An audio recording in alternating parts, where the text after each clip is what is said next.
Flash and Memphis, you know, he will ring.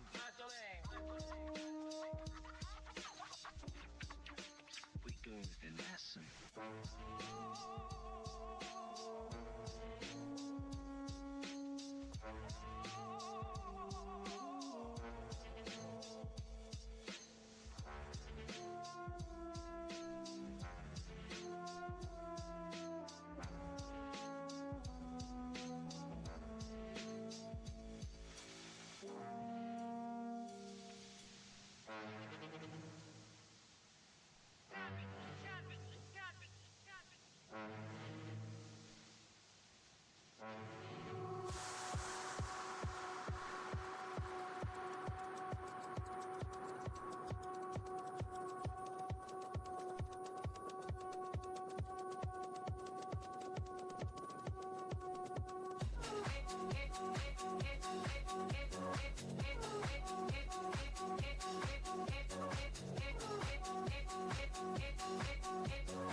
Everybody just dance to the beat, goes the right high, low lights, slow through the distant line. Invite your PV, circle knows who the proven right, listen, just you in the mind, things talking about.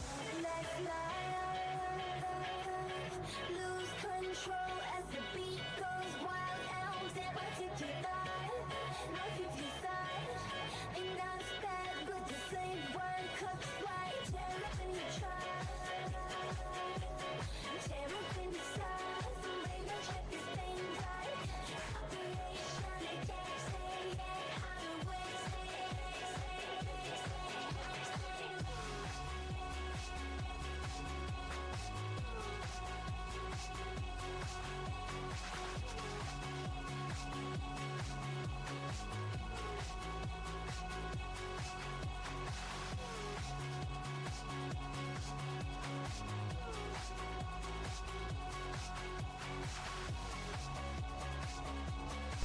Let's see if this thing is working. Oh my goodness, it's awake for once. Welcome back everybody. It is 8 o'clock on the 28th of June. It would be a Saturday. What a beautiful week it has been, and we're at the end of June. Can you believe it? Hello Apollonia, hello Fernicar Battlecruiser operational, liked and subscribed. I would appreciate that if you did. Did you know that, I'm going to say the thing everyone says, did you know that more than half of my viewers are not subscribed? It's not actually, it's just a thing people say. Fernicar says, like and subscribe. Full Dive Media, how are you doing today? Thank you very much. I'm doing great. I hope you're all doing well. Kurt gives us a wave. Hello, Mr. Curtis. And Glitch Factory is here with the sunshades on because, yeah, hot AI summer. So thank you all for joining me. I'm sure other people will be filtering in. We're just getting started. Obligatory French? Anyone? Drove to France recently. It was fun. Really sort of opens your brain. You go, I could go somewhere. I don't really go very far very often. So it was nice. It was kind of like a Black Ops in and out mission. We were there for like 5 minutes in France and then driving back. That's what I like. A lot of driving. Good times. All right. So yeah, here we are, everyone. Welcome back. Just close down these inflammatory windows. So what are we doing? Well, we were looking at something recently called WAN 14B VACE with Fusion X. Now, I don't doubt that, you know, by the time I've shown everyone what you can do with it, something else replaces it. That's usually the theme of the year, or the day. Let me just make my phone quiet. Doubtless we will be disturbed, but that's just the nature of the game. So yeah, like I said, did a bit of test stuff with the drift car, because, you know, the drift car is kind of cool. It's a nice way to drive the video. It can get a little ropey though, I did notice. So for example, this one here, I've been too cool with the prompt, and so it's kind of deviated from the driving video, right? But I'm sure you've seen the examples where that worked fine. So we're going to continue experimenting along those lines. I wanted to do a bit of pose stuff today, but as it happens, I found a better way around the thing where we were like, oh, could we make a thing to skip the thing? And it's like, yeah, you probably could, but I'll come back to that. What I'll do instead is give you a random video loader. So what that means is inside the DJZ nodes folder, there is a folder called Scene Video. If you put folders in there that contain video clips, don't need prompts, it has to be just video, right? Just video. And then that will make it available for the Scene Video node, right? So what I'll say, I'll show you. I will show you. So DJZ Scene Video's already been in the repo for a while. If it's not there, let me know, because it means that there's some kind of version mismatch going on, which has happened before. So I'm still going to be turning horizontal video into vertical. Yo, Dragon, welcome, welcome.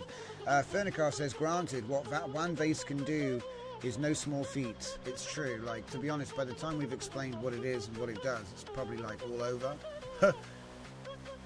I'm actually going to change this to 480. I don't even remember why I changed this. I think I did it to try and like get better resolution. I don't think it...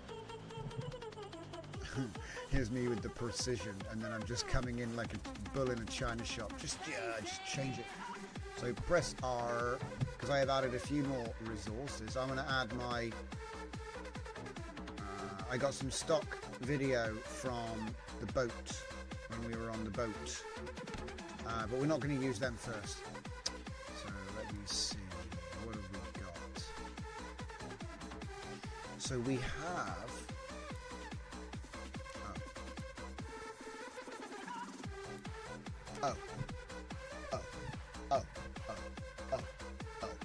I forgot to do my homework.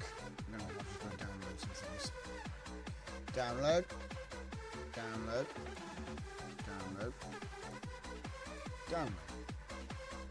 Alright, I'm just basically filling this folder with a bunch of extras. So give me a second. And need to unzip all of these. 7Z. Off it goes, and it should be done. Where are they? Where have you hidden all my results? Okay, so what's this one? VKV indoor. So this is one of the rollerblading videos. See, I want to know, you know, will it get better? It should do, because obviously we got driving for it, right? So we'll call this one, what was it? VKV indoor. VKV indoor. All filmed by yours truly. Should we see one of the original videos, guys? Oh, copyright. That's the whole video claimed. Ah, well. for that 1 second, 100% claimed. So yeah, that's all we were trying to do, is look at that. Oh wow, that was pretty sweet. That was pretty smooth. Do that again. How does that even work? I know how it works. I used to be able to do it, but it's extremely dangerous. Oh. Oh my god, did it just try to... Oh no, it's that. So yeah, that ear rate there was actually the MM audio workflow, which I accidentally moused over. Stop that. Right. Good times. It's always fun. So like I say, we got one of them. That's the first one, the roller bladding, or roller boulding as it is now, with everybody being in their 40s. Let's see, yes, this is the one I was looking for, the drift segments. Because these ones, I bet this is all copyright as well. That's probably going to work. Alright, so copy that. And this one is DR1FT. I don't know what the other one was, if it was there. So just to give an example, it's just a GTA 5, you know, they're GTA 5 clips of car drifting in GTA 5. That's all. Well, that's all I did to train it. But it's given some good pointers. So like I say, what I'm going to do, I'm going to come in here, hit R, and we're going to use the Zenkai scene video to simplify this process. Because look, if I've got a bunch of like clips which I trained the LoRa on, probably makes sense to do the video with the clips, you would think, right?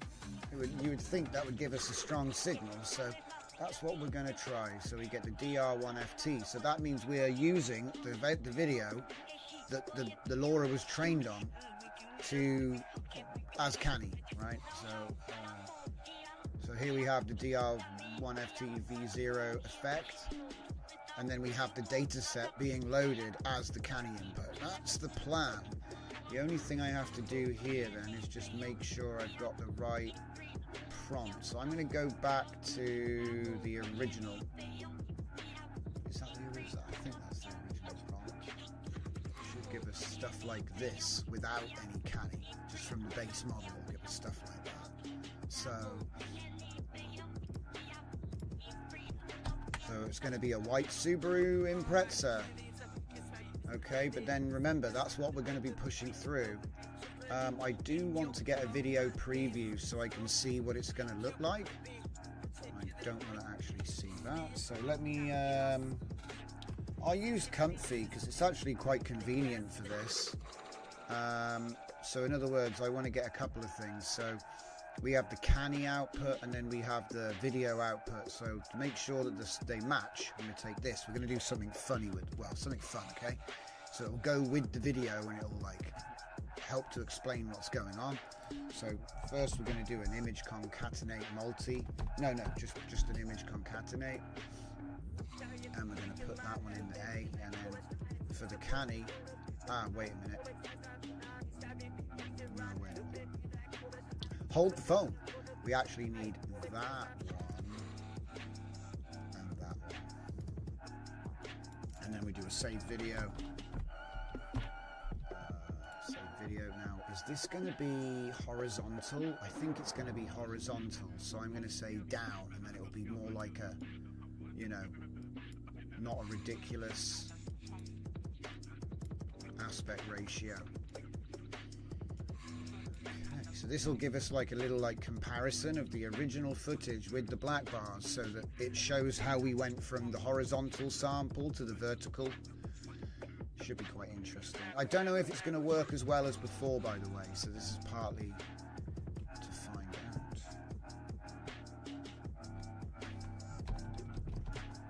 It may well just fail and say, but we'll see. It should be fine. And then I also want a preview, so it's going to be basically the same thing, that there, but I want to see what it is that we're actually, you know, making. So, loaded preview, because remember, when you use a randomizer, there isn't necessarily a preview, you know what I mean? You're just randomly pulling a clip from a folder.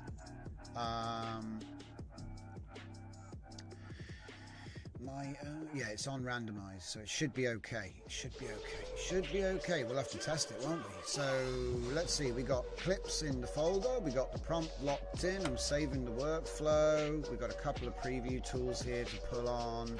It has all of the post effects, interpolation and upscaling built in. So yeah, this should be interesting. We are attempting to go from horizontal to vertical here.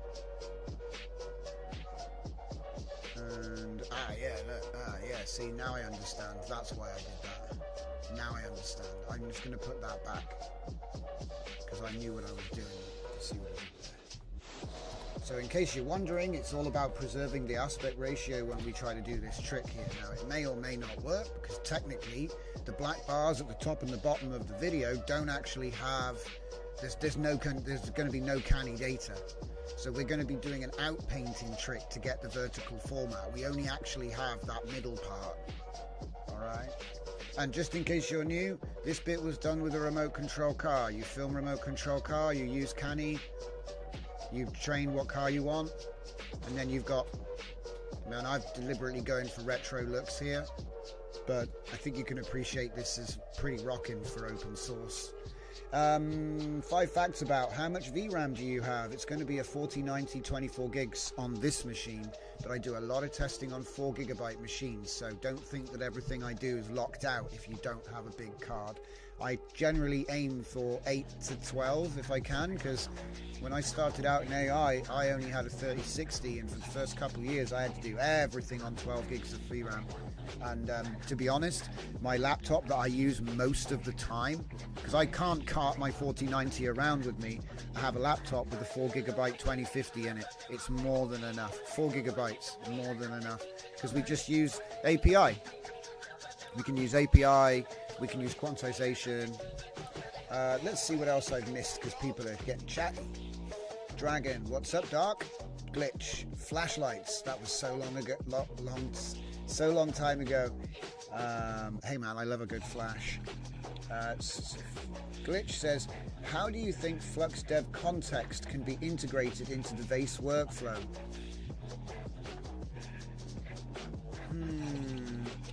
Well, I don't think it's going to be good for, maybe for object removal, but that would be for image to video. Do you know what I mean? That's a good question, Glitch. I think possibly for creative manipulation. So let's say you were doing a project where you're interpolating between abstract effects. You might want to edit some of your keyframes with context and then put the sequence back through interpolation multiple times. And by editing the keyframes in the sequence and then putting it back through, I think you'd end up with some really creative abstract stuff to play around with. But that's just off the top of my head. I'd have to like properly. The other thing as well is people aren't thinking about, you know, we have the in-painting workflow where it will grab out the bit you want and just do that bit. Well, what if you had context running there? So you could pick out a piece of an image by painting. So you could do in-painting, but then do the in-painting with context on that little bit, that little crop. I don't know, there's so many things you could do, it's hard to speculate. Should we just hit play while I'm talking? Should we just hit run? See what's broken. There's usually something broken. Right, let's have a look at these previews. So we're going to be using this clip. He says, as it doesn't actually... Oh no! The car's not moving! It's the first clip of the video! Oh good, thank God it crashed. Okay, so what happened here? Something happened here. Alright, I got a plan. Don't do that. Do it separately. Just don't even try. I got the preview that I actually need, so everything else is not really that important. So how about... See, this isn't actually the best loader. I think technically you can run out. Random. Put it on random. Hopefully we don't get the same video. Oh good, we got a different video, right? So it's car driving and then it switches. Ooh, it's going to be hard to do the cut. Ooh. You see why I was talking the other day about maybe when we do our dataset training, because look, I trained that clip. I mean, what you're seeing isn't too bad in terms of teaching an LLM like or an AI like what I want. This is what I want. I want Subaru at night. But here's the problem. There's 3 different scenes here. So what I should have done is I should have got this video I should have done scene detection on it in like a video editor program that's got AI scene detection, and then split the clips so that there's no, you see how there's 3 cuts here, look, there's a cut and then another cut, so we get 3 scene changes in one clip. That's like dirty training if you ask me. I think that the system's advanced enough to deal with it, but you're going to get a cleaner signal if you take the time to curate the clips. This is my bad. But like I said, this is a version 0. This is why I do a version 0, by the way. So I can look at this and go, what did we learn? Don't do that, you know? And then just that will make it better on its own. Are we doing things? We're doing things, guys. So it's at this point that I decide to remind everybody. I got a new article up on Civit. We covered it yesterday.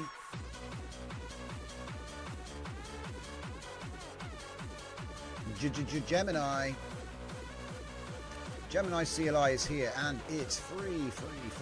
Who knows how long for? There's usage limits. I bet if you have a paid account, they give you more. But it's very simple. You have Node 18. You use this command. Now you have Gemini at command line. Very simple. Basically free. Here are the limits. 60 model requests per minute and 1,000 model requests per day. So more than most people are ever going to need. You know, that's like an addictive level if you need more than that, I think. Or you're using it for some kind of automation. What's this? Something about satanic garbage? Yeah, okay, yeah. It's a bit like how SD 1.5 is garbage and video generation AI slop. Surprising to see that from people in AI, to be honest. Not going to reply. I don't even know. I think this is a political I don't like Google thing. Because it's not a glorified API, unfortunately. That would be a false assessment. Let's prove it. Oh, it's a glorified API, everyone. Oh. Like I said, I don't care because I choose what I use my AI for. So it's up to me how I use my tool. If I stab myself in the leg with it, that's on me. But like I say, if you want to play with this sort of tech, you either have to use an inferior open source model because you don't have the hardware, or you have to pay for cloud credits. So, you know, Claude Code is probably the best of this type of thing. But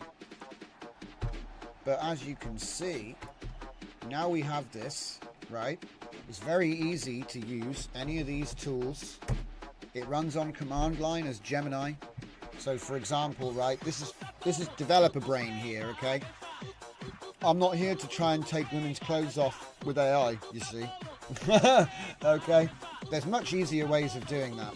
But what I'm trying to say is, if I want to come in here at command line, look, this is just command line, right? DIR.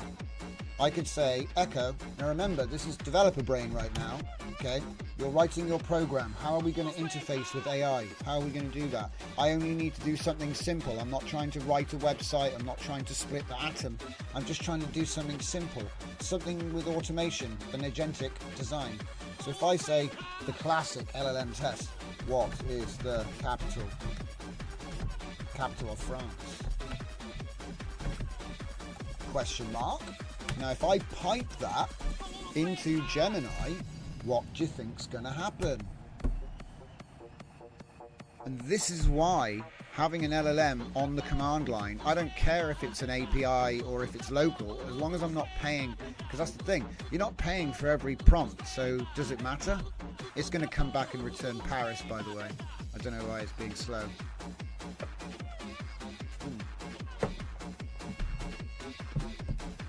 There you go, Paris. And see how it's given us a nice one-word answer, which is good for JSONs and programmatic, any kind of development. Like, say you want to have, because I'm thinking like this. Let me get my super expensive, billion-dollar, top-of-the-line research software and show you what I'm talking about right here, okay? Now, if I could just draw your attention to the black square in the center of the screen. If I could just draw your attention to the research canvas here. Okay, so what we've got in orange marker, you have a problem. Okay, I've made my app, website, whatever, website, app, whatever it is that you've made, whatever it is, and we have AI. It's over here somewhere in the cloud. Okay, now you can either pay with money, you can pay with silicon, so you can buy yourself a GPU. Isn't that cool? Barely recognizable as anything. So you can buy yourself a GPU, you can pay money for API, right? Or you can do the whole, you know, we use the free keys, boys. And this is like something more like the free keys, boys, because you get a daily allowance, okay? And what I'm thinking is you can make a Google account just for this. So you make a Google account just for this, and now your program gets free requests, okay, up to a certain amount, right? And you put it in the programming, is what I'm saying. It's kind of hard to explain. So it's like, instead of doing a chatbot and you pay per month to whoever, you have this thing in your system, and then the coding actually runs off of the back of that. Now, obviously, you could have said verbose, right? You could have said verbose. Okay. And then it's going to come back with a more detailed response. Now, I'm thinking RSS feeds. So I'm going to give you a top example of what I'm talking about before we move on with my basic prompt. What it does is it changes two of the built-in tools that come with the Gemini CLI in a way so that it can't let me just get to my thing. It's like trying to find my notes is like actually a nightmare, but there we go. Right, so this is the one that I used yesterday, so I'm going to change this a little bit so it's talking about the same river, of course. So yeah, I wonder why it said use in... Oh yeah, of course, even better. Let's do this whole thing. Echo. Do I have to escape the quote? I don't think I even need to use a quote, actually. No, I want to know, will it make the file in this, you know what I mean, local to where I run it from? So there's the thing, pipe it into Gemini. And I'm going to change this prompt as well, because I know that one works. I want to do something else. So I'll say, use Google search to find the URL, by the way, I type that. URL of, I'm going to say top news trends today. Top news trends in Mexico. And this is just completely random, okay? Use web fetch, which is a tool to get the information. And then because sometimes getting the URL when he tries to do web fetch, it'll be denied like a 402 or whatever permissions error. Repeat the task until you obtain the information.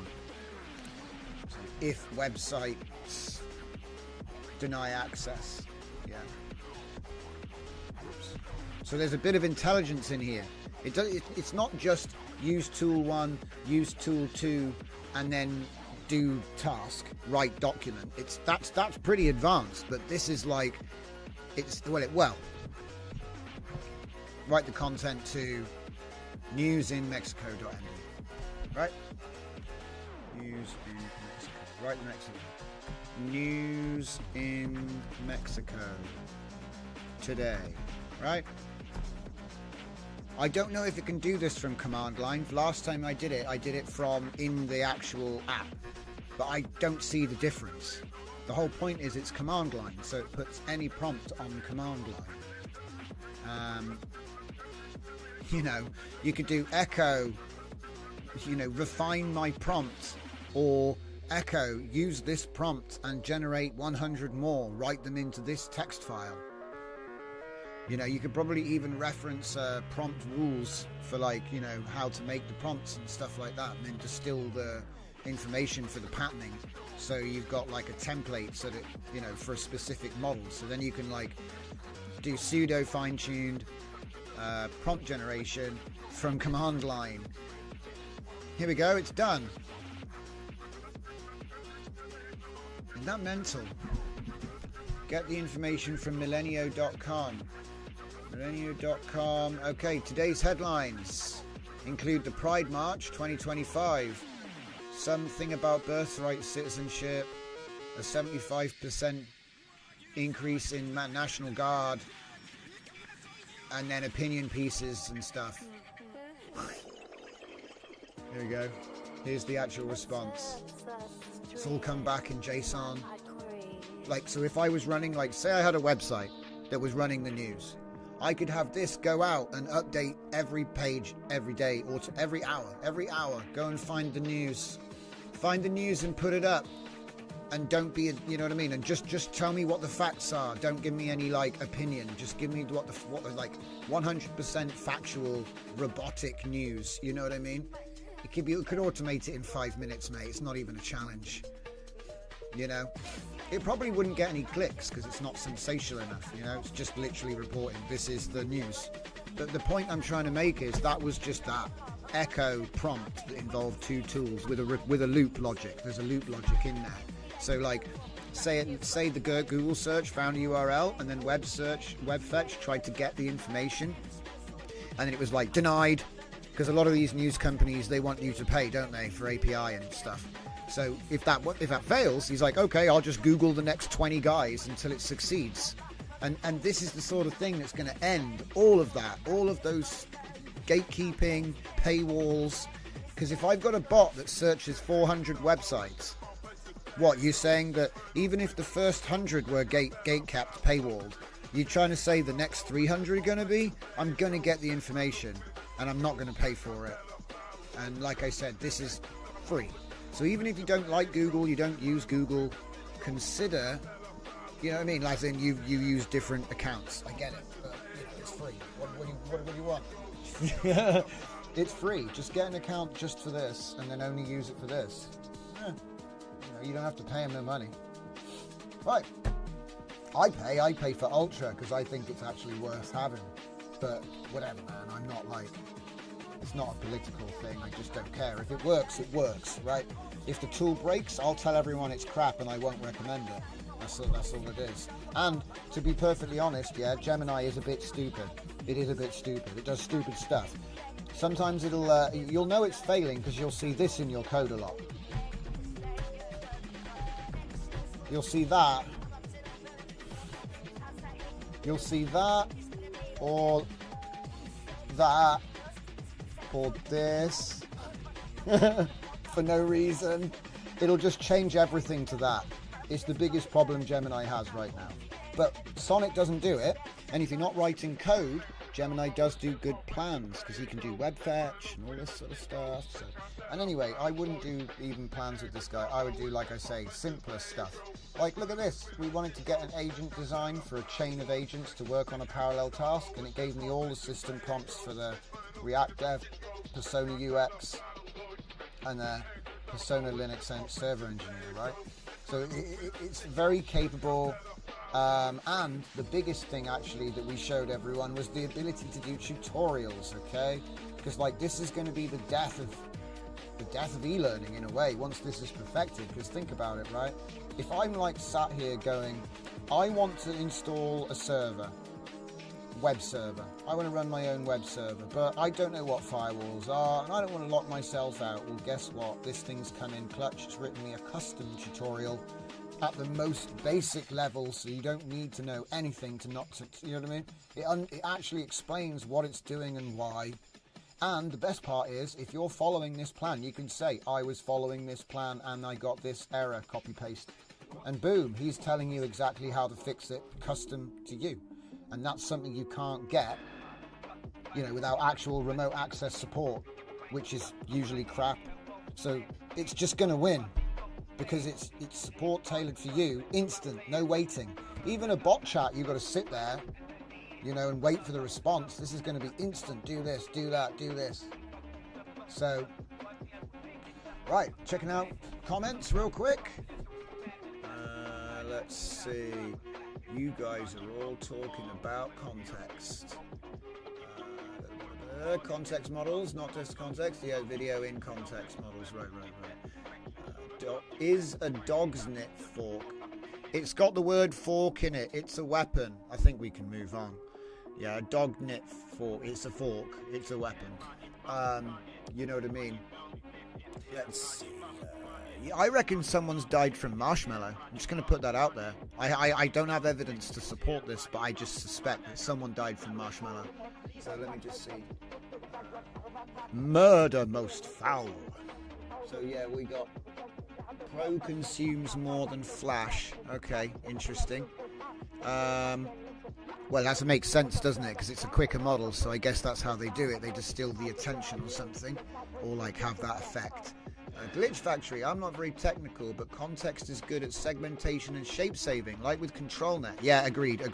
It's really good at matching pose and composition. Since video is a sequence of frames, it can be easy to change only selected objects in the video. Yeah, my question is how consistent will it be from frame to frame? Because context isn't video, it's only for image, isn't it? I'm sure it works, but you'd have to come up with a clever workflow because, yeah. Dragon says context model will not sit in the pipeline during video creation. You'd have to do every single frame. Yes, but that's what I was saying as well. But there are, like I said, creative workflows which you can come up with to solve this problem. Like I said, like interpolation.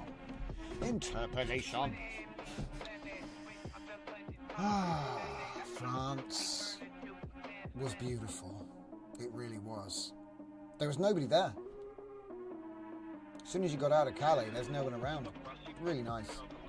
Right.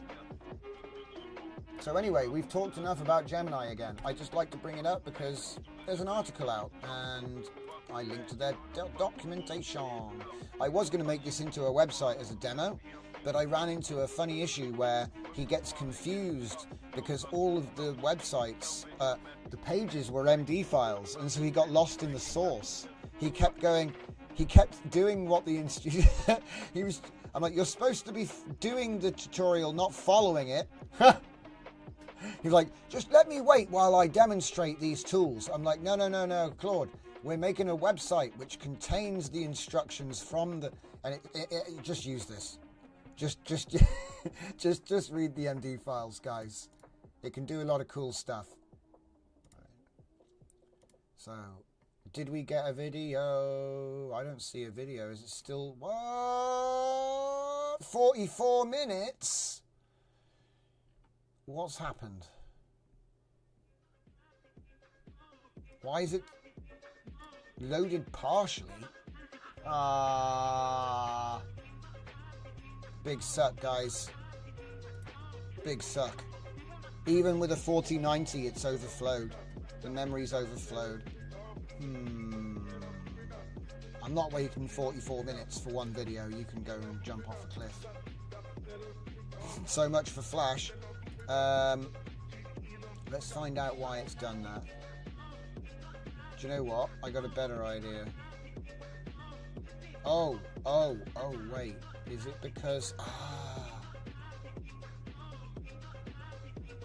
we've done something funny here.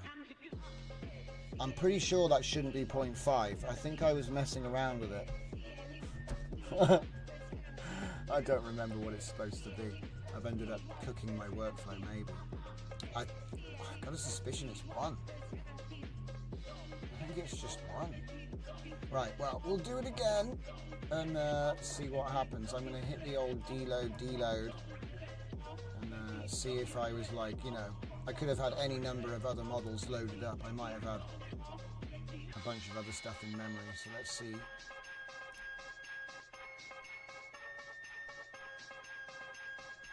VAE, no audio, scene video, yep. Yeah, truck tube stack. Okay, where were we? So what's the other thing that we were doing? We have to do the workflows. So let me see, what do we got here? So this particular workflow looks like it's using pose. So this one's using pose, but it's also using an Olama bridge to generate a better prompt. Okay, so this is a prompt for enhancing WAN video. So you can put a simple thing in. This is like a prototype for a prompt enhancement workflow. It does work as well. It does work as well. But like I said, I wanted to give other options, because like, what if you don't have, well, you should have Olama. You should really just have Olama. But yeah, so there was that one. I think it might already be up, you know, this one. Pose 22. It just didn't have a mark to say, oh, this has got a built-in prompt enhancer. Don't forget to like the stream, guys. We don't exist if you don't like the stream. And subscribe. Why not?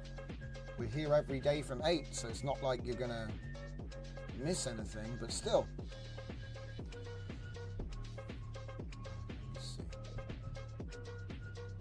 So yeah, like I said, what we're doing is we are using my Zenkai Scene video loader to load the video that we trained the video LoRa on, yeah? So the video clips that we actually trained the LoRa that we have loaded with the prompt that we trained, you know what I mean? We're trying to push everything together, right? And if I can get it to actually make a video, oh, here we go, we're doing something now, look. It's going to take 4 minutes. That's more like it. I'll open this one up because it doesn't autoplay. It's a shame we couldn't see what was going on with the canny. I'm going to see if I can... did it even pick anything up? That looks bad. I can't even see anything there. It's like all it can see is the headlights. Knackered. So now I've got an additional step I need to do. So, in case you're wondering, it's pretty easy to solve for this. After the canny, what we're going to do is we're going to do a select images. So if we take the select images and we take, like, I don't know, frame 10 or something, right? Just something that isn't the beginning. Okay. And then just straight into a preview. And then what we can do is we can right click on or hit the green, you know, hit the green play button. And what it'll do is give us the ability to fine tune this canny threshold to the video that we're working on. I will also have to fix the seed, so it'll actually, you know, be the same video. But yeah, because I have good defaults here. These are like the defaults. They are good, but it looks like whatever footage I'm trying to pull isn't good. So I might actually consider just switching to a different project, because if the source is duff, it's not going to work. So this is Hanyan video. But that's not what I'm looking for. I'm looking for the WAN version.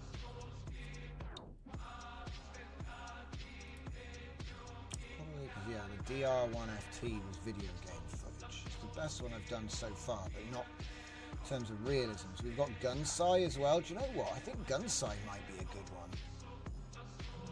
So it's going to be that one or the other one. Obviously, this is FPV. I reckon we'll give the FPV one a go. So did I put the? Damn it, I forgot to update it. Bad drift.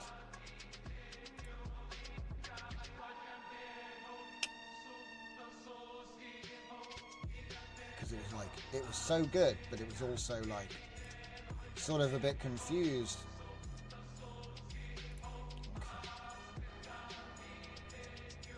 XGX style, basically.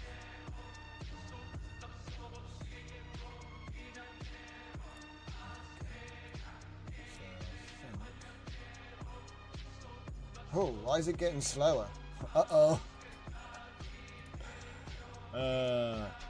We'll say Gunsai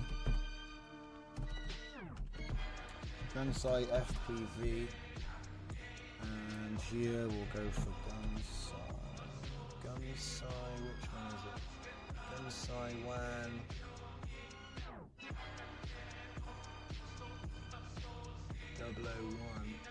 Gunsai WAN V1, and then we also have Gunsai Test, and we also have Gunsai Effect. I think it's Gunsai Effect V1, but I'm a little bit, I must have like downloaded it to the same place twice or something. Right, and then as for the prompt, I'll use, you know, I've got it in my Zenkai system, so I think I can just take it from a Zenkai loader. Just type Gunsai. Oh look, we got Gunsai WAN V1 and we got GKG Gunsai V0. So actually, I think that Gunsai V1 was hard to read, but that's a more up-to-date model maybe? I don't know. Give it a go. So yeah, plug that into the prompt. Let the noodle catch up with me.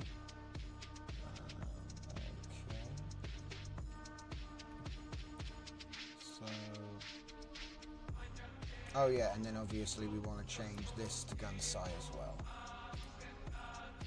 So then the canny input video, the prompt, and the LoRa all match. And then I'm just going to cue it up, guys, because I don't want to be sat here watching paint dry. As fun as it is. So yeah, we're going to go back onto my GitHub real quick.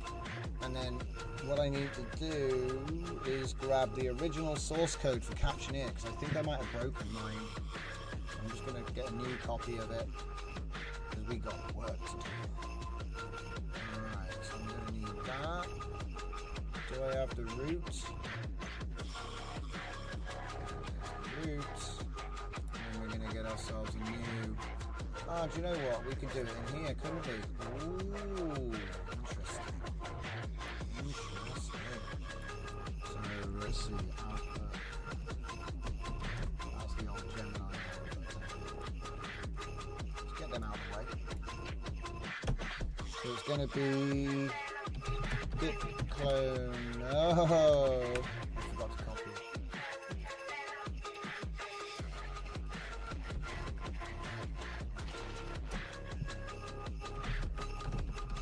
So I'm just basically picking up two tools which I'm going to need, because there's no time to waste.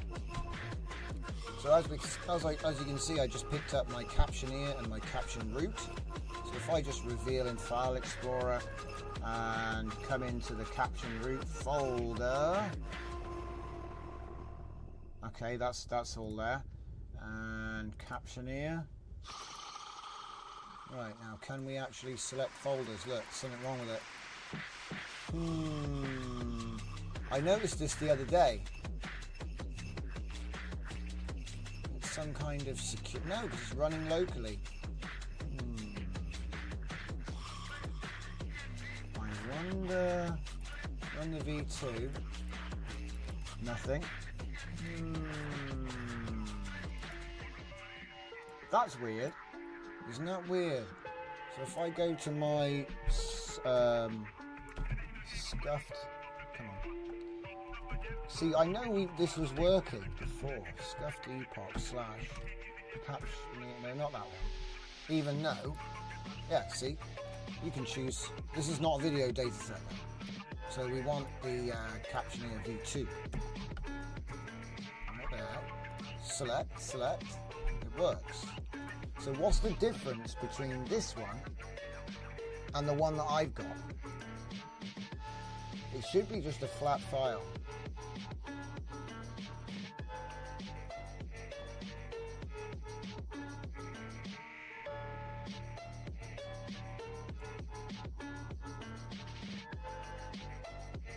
How strange. Okay, and now I look at the one that I have locally.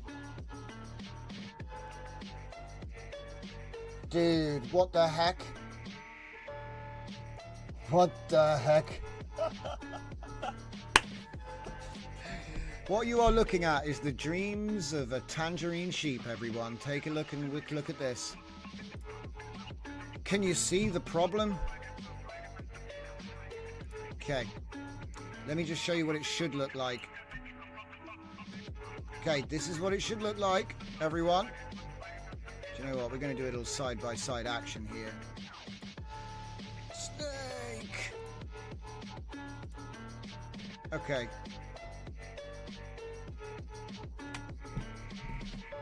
Can you see the problem? That's amazing, isn't it? So essentially what's happened is, at some point during the chain of custody, regarding how many agents have looked at this, for whatever reason, he's changed the path to everything and the extensions. So Tailwind CSS should be just quite simply cdn tailwind css.com. Can't be simpler.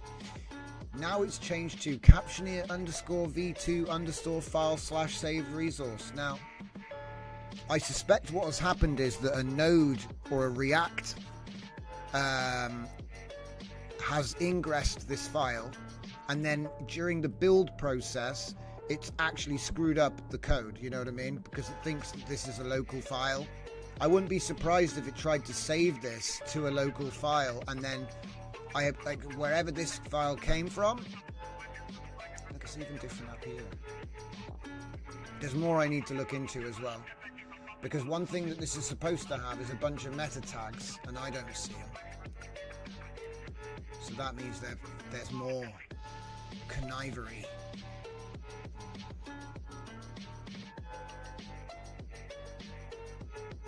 Alpine.js.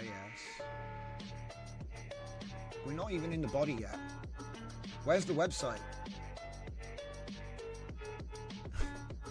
Oh, there it is. That's the header still.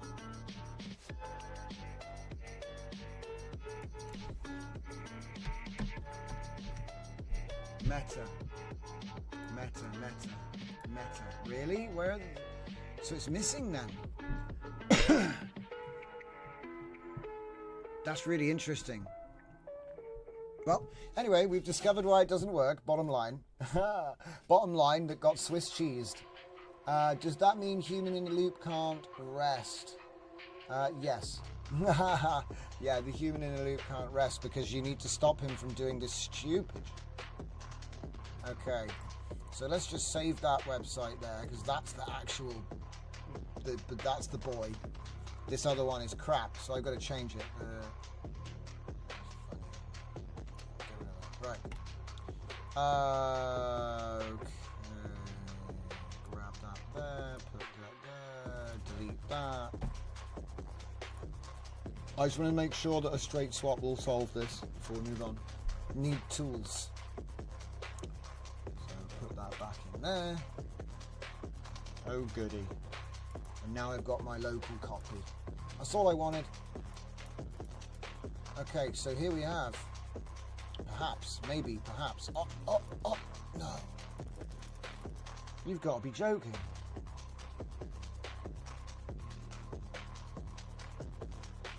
Failed to execute show directory. User aborted request. Do you think I'm getting blocked? Like a pop-up blocker? I reckon it's security. You're viewing a local file, it says.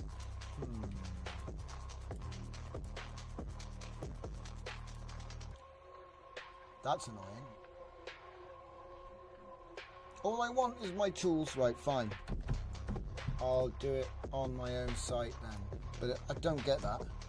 I'm guessing it's cached. There we go, fine. We got it. Right, that's all we need.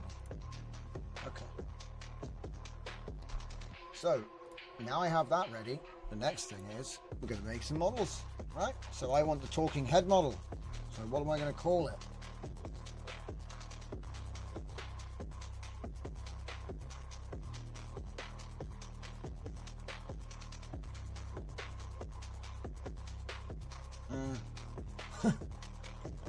What am I going to call it?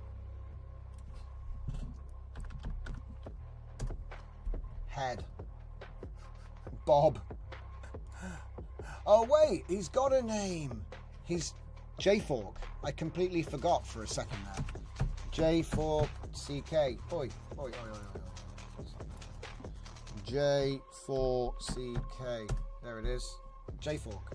He even named himself. I typed in, you know, Jack with a 4, and he was like, "Hi, J-Fork here." I'm like, oh, okay. You are now J-Fork. So we're gonna grab the this is a nice experiment too. Train it on VO3. So get VO3 talking head, very consistent as well. So I think this should be nice. Oh my god, is it coffee time yet?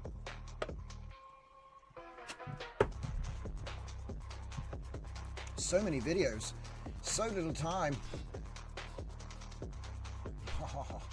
I deny, and deny. I don't know anything about it. Ah, yes. The starving artist. Here he is. J-Fork. Right, so let's just just grab all of them, really. All of them. I need all the J-Forks. And we can worry about curation later. They're pretty consistent, and whatever poops out the other end of after fine-tuning is going to be an average of all of these, so as many variations as we can get is great. And I don't bother with their upscale, even though it's free. It's crap. Okay. We can do better. We can do better, and we'll make it look like 70s cathode ray, and it'll be sexy and lovely and analog, unlike this digital, crisp, super sharp, ow, my retinas. But that's just me. Some people love 8K. 240 FPS. So yeah, well, let's have a look at this. See what I mean? It's got all it's goddamn digital effects. God knows what he's saying, but I don't think it matters. So if I come and have a look at the prompt, it is built with Prompt Angel. So that would be cinematic close-up shot pushing. And do you know what? I'm not even going to read it. You know what it is. It's an enhanced prompt, right? He's saying Jack time or J-Fork time. Live show on Scuffed Epoch. So what I'm thinking is I need a prompt to train this on. So I'm going to go to cloud. Where'd everybody go? Everybody ran off while I wasn't looking. Okay. So character announces, blah, blah, blah, blah, blah. I wish that was just one thing. We can distill this prompt without mentioning audio lines into a video caption we can use to train the video. Yeah.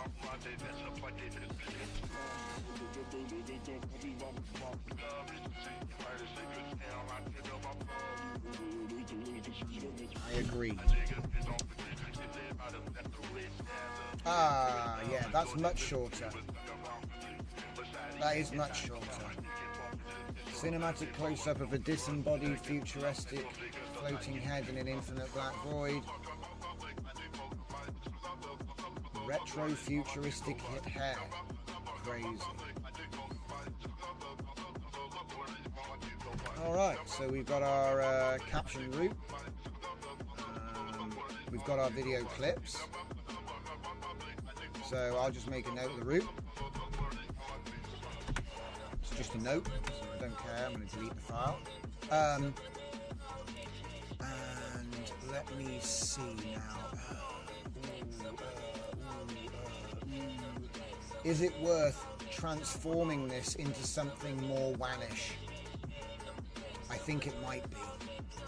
Let me take a copy of that and head over to my projects. I think I've got a WAN enhancer in here. There we go, we got a WAN enhancer. Okay, so we can use the WAN prompt enhancer to conform this video training caption into a more well-aligned WAN caption. That's an interesting task. I've never asked it to do that before. Optimize my captions. Go.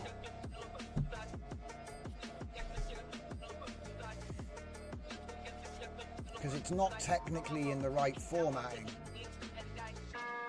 Ah. Even better. Wrote version 2. Okay, cool. So now I just need to put the actual videos in the folder. And we can move on. Let's get right, so we've got our root. I'm going to use the second version, go into the Jack folder, grab all of those videos we just downloaded.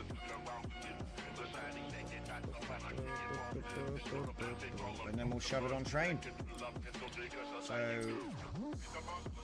whoa, there we go.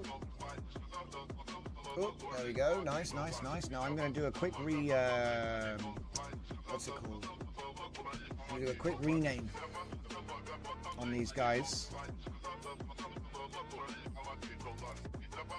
And the quickest way to do that is usually just Windows F2 and just, so J4CK. It'll give a bunch of bracket numbers, but it's better than all that nonsense. So now we have this, I can use my caption root tool. So the trick is easy. You don't really need the batch file, but I'm going to copy it to make it easy.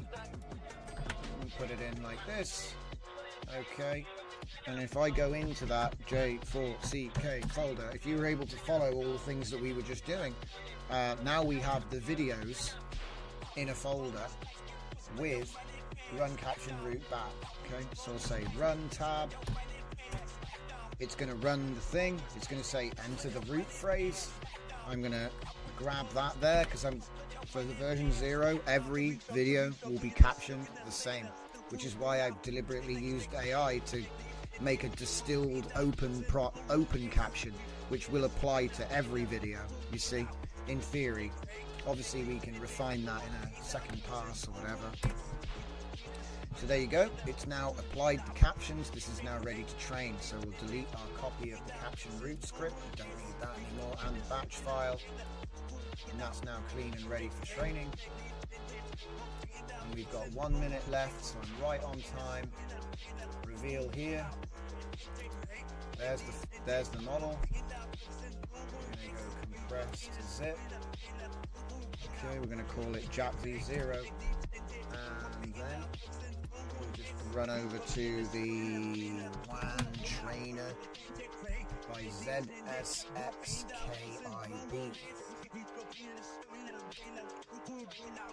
I keep meaning to build a web UI for myself to make this quicker, but I ran into a problem with this modal. Basically, it's you have to have a special bit of code to make it create a new model, and they don't have the example. So I think I would almost crack that, and we moved on to something else. It's just the way it is. So anyway, I'm going to go private. I'm going to call this one J4CK. Okay, V0. That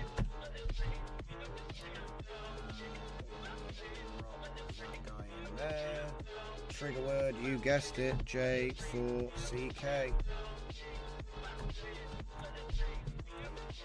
I will not auto caption, but you can. But I will not. There aren't that many videos in here, so I'm not too bothered about this.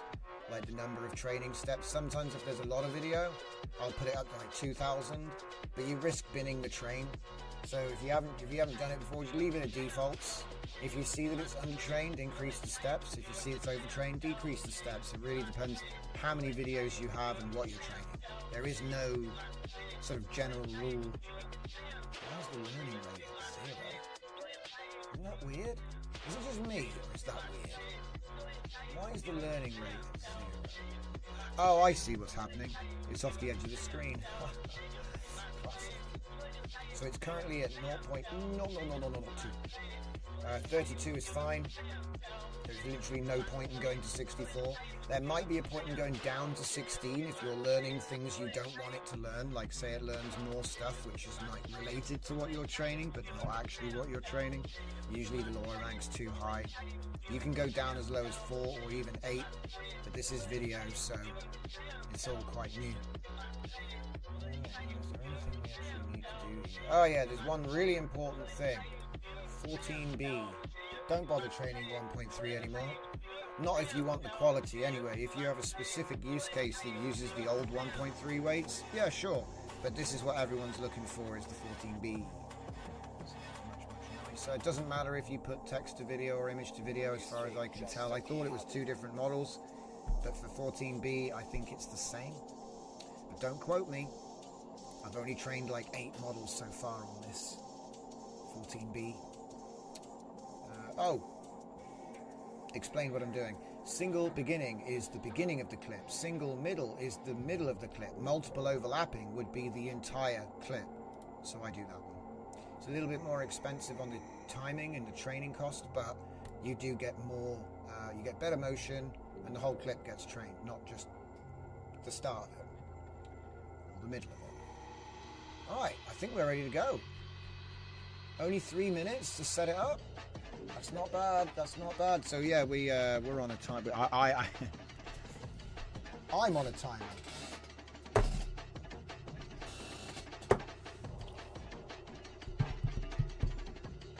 So that's now started. So we'll come back to that later on. How's the video coming on? We should have at least had one video due by now, right?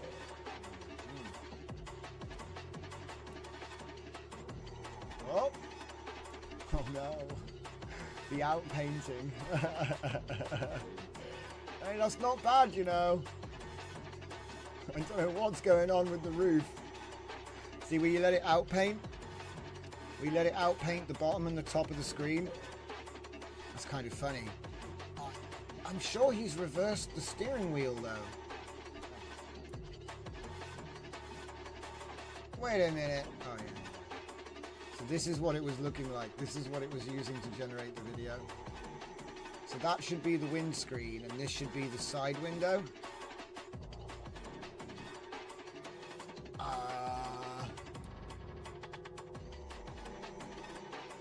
don't know what it's done there. Is it like flipped the screen somehow?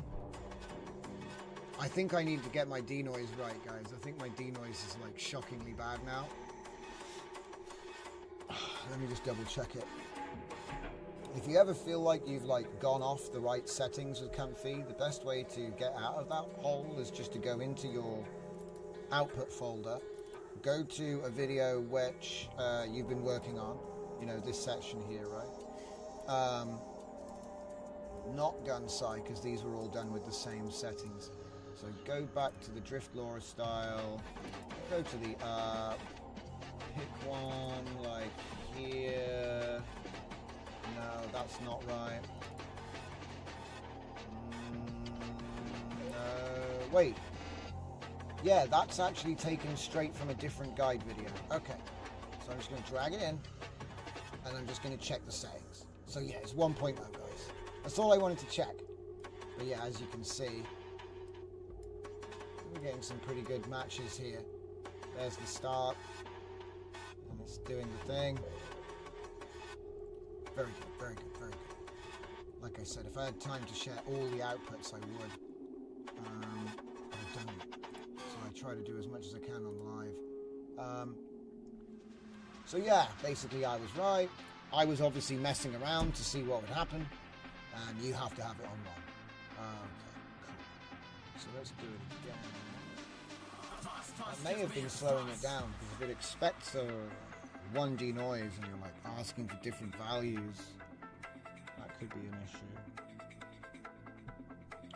Alright, so we'll leave that one running. Okay, looks like our Laura is training. Probably won't even take that long. We're running on an H100.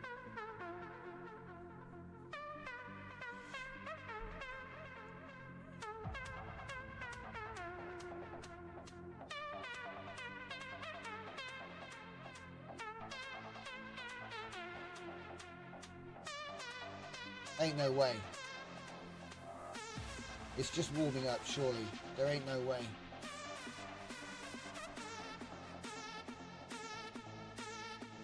Videos, setup complete, added trigger word Jack to the end of Jack. Oh right, it's he's added a double caption for me, okay. Sure thing. Hard stopping at 1,000 steps.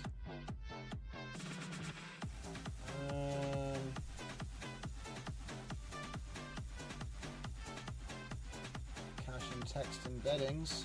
This is going to be getting underway soon then.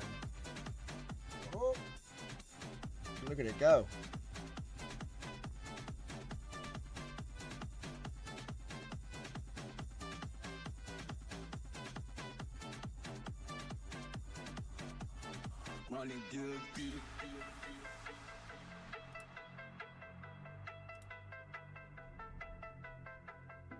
What's it looking like? 4 minutes. Okay. So anyway, like I said, what we just showed you there was a very, very quick and dirty way to take some similar videos and train a video style. Super simple, only needed 2 things, and we didn't actually use one of them, I hope you noticed, yeah? So, for example, for the second run, we're going to want an easy way to edit that data set.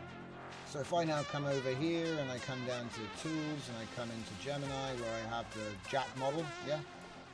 It's going to ask for permission, save a backup. So we've got, let's see, I'll just do downloads, gun side, it's fine. I know it's not that, but it's fine. Say edit yes. And so now what I have is I have a left-right toggle with previews, yeah? And I could say, oh, well actually, like, what is it? This one is the wrong style, I don't like this, right? And then we can mark this Jack 16 for deletion, you see. Or, you know, maybe, for example, in one of the images, he's not wearing sunglasses, so we want to edit the caption, we can do that. Say we don't like digital corruption at all, and we actually think it's fighting the model training, we can just say digital corruption, search replace, digital corruption, search for something else, yeah? So it's like a super simple, high speed, because I haven't got time. I know there's other tools which give you like other options and all, but this is just like fast. And you save the changes, and that's it. And then you retrain it, you know? What is that? Oh, it puts it on loop. See, like, maybe the cheeks. You see how the cheeks have got, like, chips on? Maybe that is actually, like, making the whole style obsessed with that, which I don't like. So I would say, Jack 9's gotta go. You see what I mean? Oh, wow, when you have it on that, it doesn't let you go left and right. Oh, no, wait, it was at the end of the day, so. See, a couple of other things would be, like, inconsistency, because obviously this isn't actually a consistent character. Like, that looks like a proper human head, but all of the rest of them kind of look like the Sims, right? Now I'm going to keep it in, but you know, you might decide that actually you want this, not this, which is technically the same thing, but they're like really different. I want there to be a bit of variation in it, so I'll keep it in. To be honest, I want it to go away from a computer head and make it more realistic, but it wanted to do this, so we let it do what it wants, and then we'll train on this and see. There you go. Now then, the fun doesn't stop there. So let me just go back to the thing here. Come off this. Look at this. Look. You can't quit. You have to prompt. You can't exit the prompt window. You have to prompt.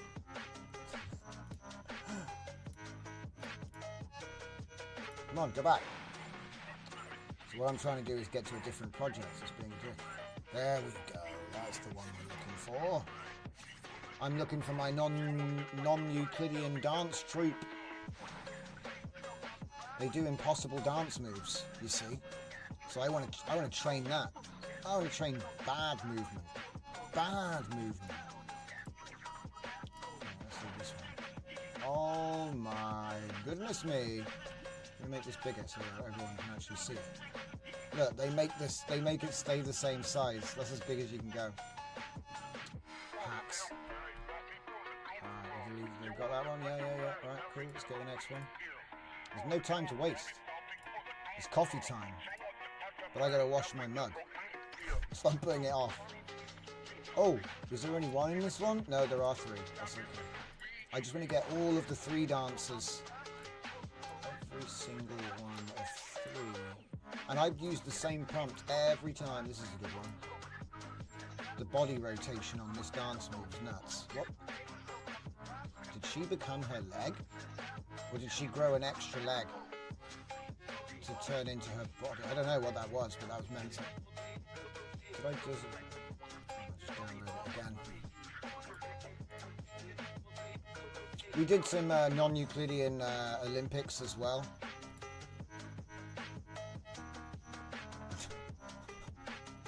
Huh? 10 points. And I tried doing a bit of parkour as well, but I think it didn't really understand what the hell I was talking about. But, the skateboard appears. Some of these are truly excellent. Up. Bang! I call it. That's some serious physics right there. I'm gonna keep that one and put it in my personal collection. Ooh. Call it the somersault. Wait, backflip to plank. The backflip to plank and repose with a dolphin front flip. Dude, that's something else. It's like this one as well. Oh. And the sound effects were really convincing as well. But I'm looking for my dancers. I need more dancers. I don't even know if it's going to be capable of training this, because it was one of the originals.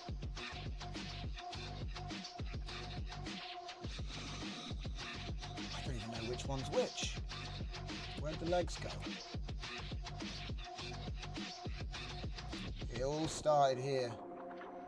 Wow, there's so many of them. But yeah, this is an old idea that I thought, I haven't done that idea for a while. Let's do that one. The non-Euclidean carnival. Okay, so we've got all of our clips. So again, this is going to be a speed run on training video. So we've already made we generated our video. So let's just go ahead and put it all in a folder. I mean, what do we call this? It would be 3UCL1D. Euclid.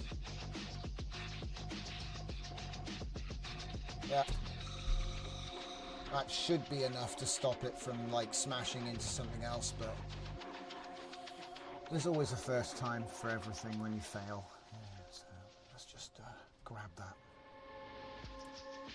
There we go, grab all of them. I may have accidentally included something I didn't need. Put them in there. Reveal. There we are, just double check, so we don't need that one actually. Okay, now I think that this one...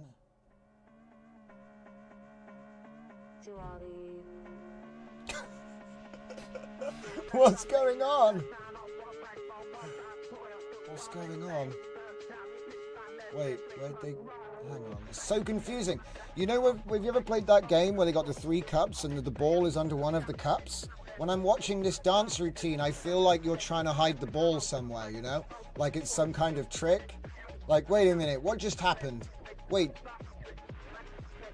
It's just confusing. But the thing is, there's only 2 clips that are on a white background, so I might drop them. I might drop them to stop it from doing on a white background, you know? But then I guess if you leave them in, it kind of has a normalization effect. It's a tricky thing, but there you go. There's another little choice for the curator, right? So we're calling this one 3UCL1D. There we go, renamed. So it's the same exact thing we did a minute ago. Take a copy of the caption root, pop it in there, yeah. Exit this, cd dot dot, cd space 3 Euclid, ls, and then we're ready to do the caption root again.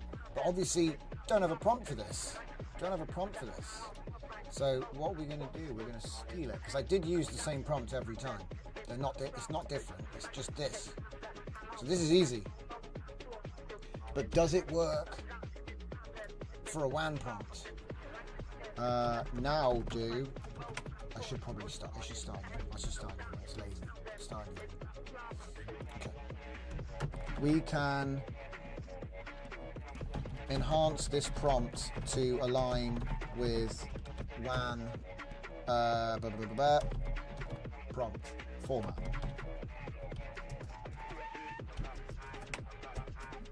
Because obviously that's a bit vague.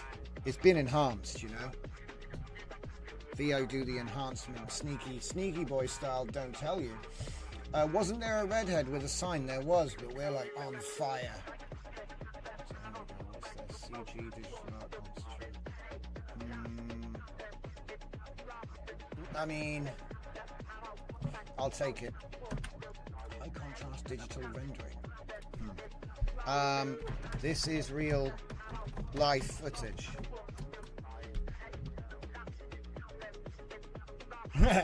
He doesn't believe me. What do you mean? You can't. It can't be. It's non-Euclidean. How can it be? Okay, that's better. That's much better. Documentary film cinematography. 3 female contemporary dancers performing experimental avant-garde choreography. Optical illusions and creative positioning to suggest impossible geometries through interlocking limbed and mirrored movements. Yeah. Non-Euclidean dance, you mean? So let's just run. Oh, you've got to slow it down. There we go. Done. Model is ready for training. So if I just get rid of my scripts. Yeah, it's gone. It's deleted it before I could even get out of it. Right, so yeah, we'll close that. Get back in here somewhere. Here we go. Yeah, so that's clean. So we'll just compress to Euclid v0. And that's our first order, is to get another one. But actually, like, yeah, that one's clean. So this will be new model, private model, 3 UCL1D V0, private, drag in the thing, give it the trigger word, 3 UCL1D, and then no auto captions for me. I would do auto captioning on V1 and see if it helps just for the record. But usually it's V2, V3, and maybe even V4 that actually gets it completely perfect, if that's what you're aiming for, you know. Don't try to do it in one shot, because you're shooting blind, and you need... This is like a tracer technique. You know how in a machine gun, or you know, they use tracer rounds every so many bullets so you can see where you're aiming at? That's the concept of the V0. You just throw something together initial fast and then use the results from testing it to prove whether you need to change the config or change the captions or remove or potentially add new images to the set. And that way it's like a fluid, dynamic, human-in-loop process that actually has some soul, because you put yourself into every decision. That's the difference. Okay, so I think we're good. We just need to make sure we got 14B and we're doing multiple overlapping. I don't change anything else, literally no point, in a sense, because I only have a small number of clips. Probably it's going to be overtrained anyway, but again, how can you know without just doing it a V0? So yeah, so I think we we've covered everything. I do like to just go up and down. I know it maybe looks a little bit mental, but you'll pay for it if you forgot that one checkbox. So, we're 20 minutes late, but I think it's time for that little thing that happens on every show, which I like to call coffee time. Where is it? There it is. Right then, I'll be right back.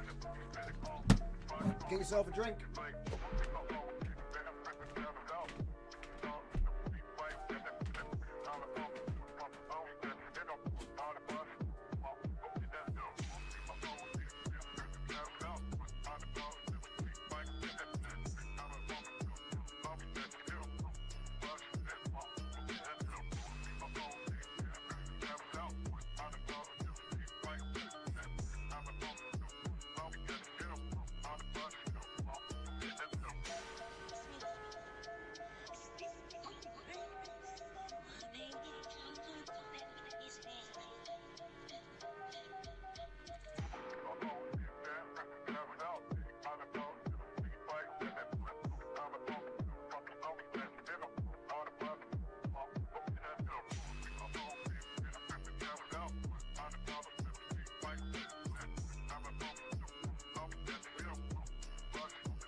Everybody, just a little bit of an update for you guys. The Toyota 86 is completely sorted with just one small catch. Suspension is too low. She's dragging the chassis. Gotta get it sorted. I never thought I'd say a Toyota hatch was too low, but it is too low. It's scraping the chassis along the floor. So you have to have like a perfectly smooth surface to actually drive the car, and for like professional drifting or whatever they, I love it. It's so funny. Remote control drift cars. They're actually, I didn't expect this, but they're basically the easiest thing you've ever done. like it's got like a gyro, so it does it by itself. You just like power into the drift and hold the power, and it just holds the angle like a robot. Amazing. But because the body is so low, the rough ground means you can't properly drive, you know, because it's scraping. So I'm going to get the suspension raised and then we can do some filming. And if you don't know what the hell I'm talking about, it's part of the VACE. It's part of the WAN VACE project.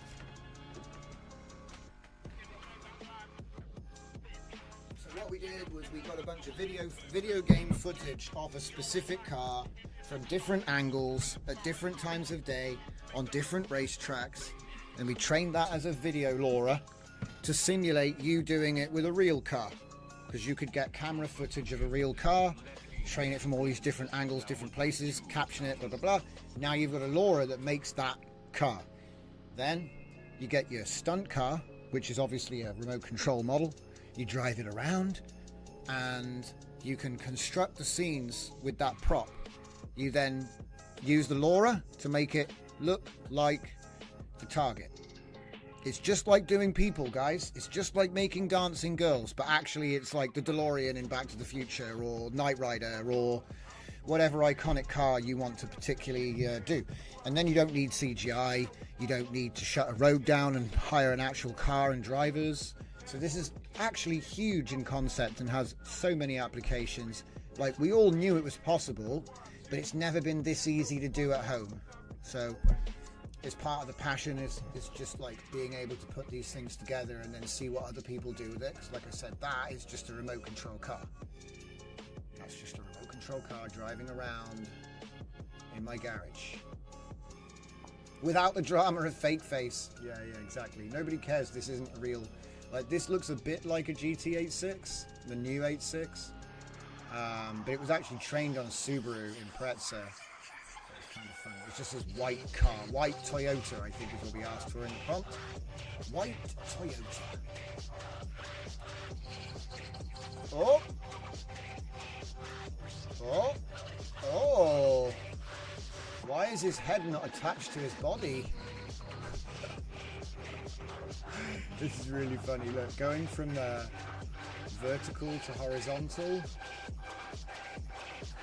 Where's the original video? I need to see the original video.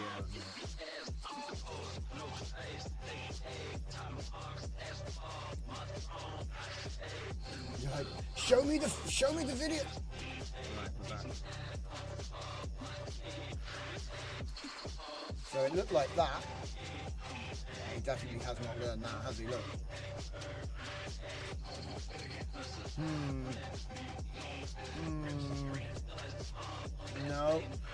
No. Oh, that's why. Oh my God. This is my nightmare. It's my nightmare. We were actually talking about this not 5 or 10 minutes ago. I said, I need to stop training because look, it's wheel on the left, car on the right. Look, different camera angle. Damn it. So it's a different. Right. If I had done scene detection before doing segment on the clips, you would not have a clip which is 2 clips in 1 clip. See, this is actually 2 clips, and the worst part is it's not even in the same camera angle. This entire model has only this camera angle, but there were clips in the original data of this camera angle. And so what's happened is, because there's like a crossfade at the end of the segment, I missed it in the curation. I forgot I didn't pull this one out because it's like halfway through the video it turns into the other angle. Wait for it. That's the beginning of the clip, and then the rest of it's fine. So I bet the middle and the end, the thumbnail, look good. Damn. Okay, so we need to try a different clip. Let's just change the seed 2 points. And ask for the preview. Let's see what we get this time.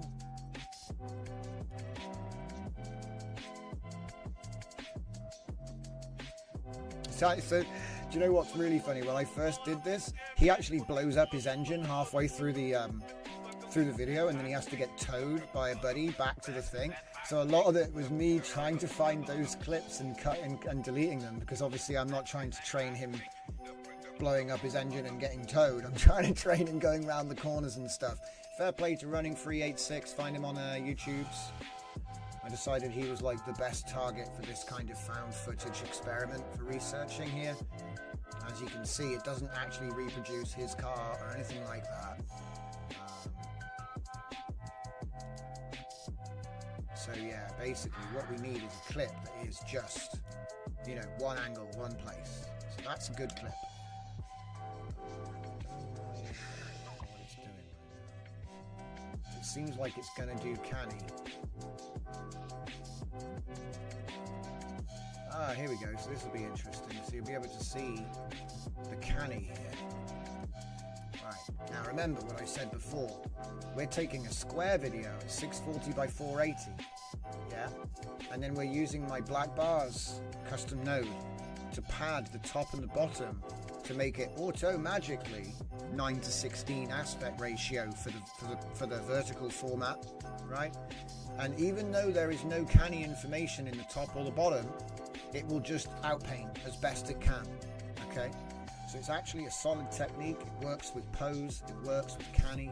I don't think it works with depth though, because it would expect depth to be like fully white at the bottom, you know what I mean? Which is not so. It'll work with canny, it'll work with pose, but I don't think it'll work with depth. But that's how we're going from a square video over to the vertical. We just pan the canny with black bars. Yeah, in fact, it's not far off that, to be honest. It's not far off that. Obviously, this is the previous video, so we're going to make another one. Can I stop and start again? Because this isn't working.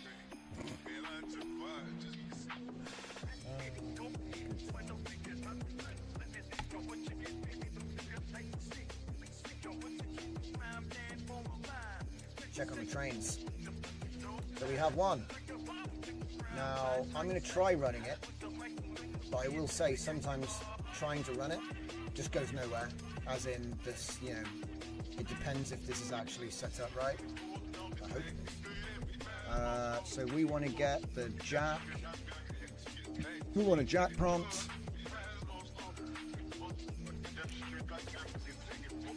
Come on. Give me a jack prompt. They're all the same, so, you know, one is as good as any. 16 to 981 frames. Let's go for 720p. Even though I actually will be doing it in 480p. Because like I said, it's like one of my long-running jokes. 720p was a mistake. We need to go back. Oh dear. You know. Just play Mario 64 on a modern screen and tell me it looks normal.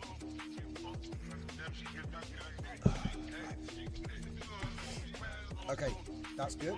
Next. Oh no, this one ain't finished yet. Euclid. So two projects, and we're going to be training this one straight away. Running this one straight away. So I guess I better get the Euclid prompt, hadn't I? Doing that one in a minute. There we go. Okay. So yeah, any minute now it's going to hit epoch. What's it on? 5:49. So this is going to be a while actually.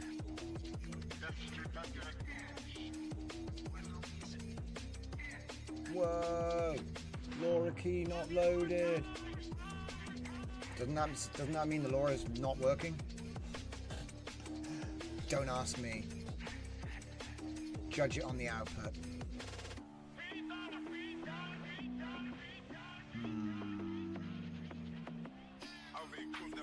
6 can sometimes be a little bit better, but it might blow up, so yeah.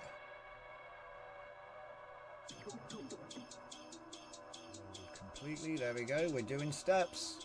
We're doing steps. So we'll have a video back on this one, hopefully, when it doesn't break. That one's at 600, so any minute this will be coming up.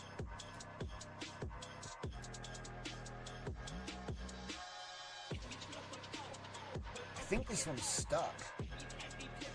I think my local has gotten stuck. What does it say? Output with label. What the? What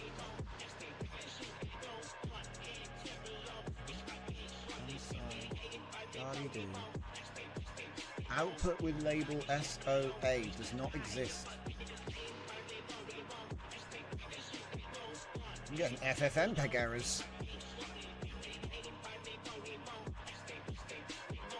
Huh. Okay. Well, I think it's gotten stuck. It's gotten stuck on Canny. So, yeah, it's time.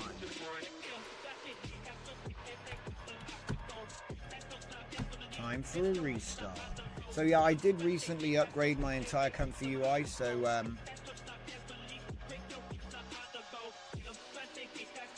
wait, what's that? Dragon says we could see it was not coffee time showing. Not coffee time? What? I'm pretty sure we did coffee time today. I've got a cup of coffee right here.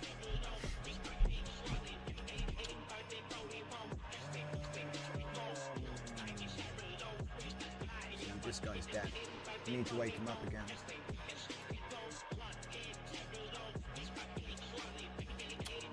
Useless.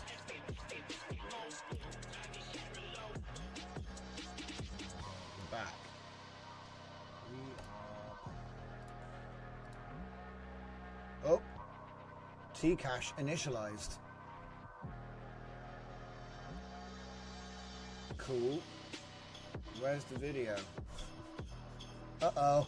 It says it's going to take 15 minutes. Jesus. Well, I think that's a lie. I think the T-cache will speed it up in later steps, but we'll find out, won't we? We're at 737 on the other side.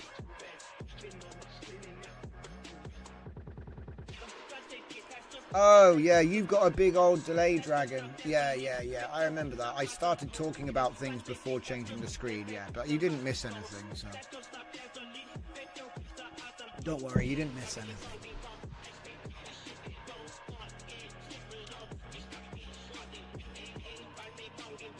Yeah, look at that timer coming down.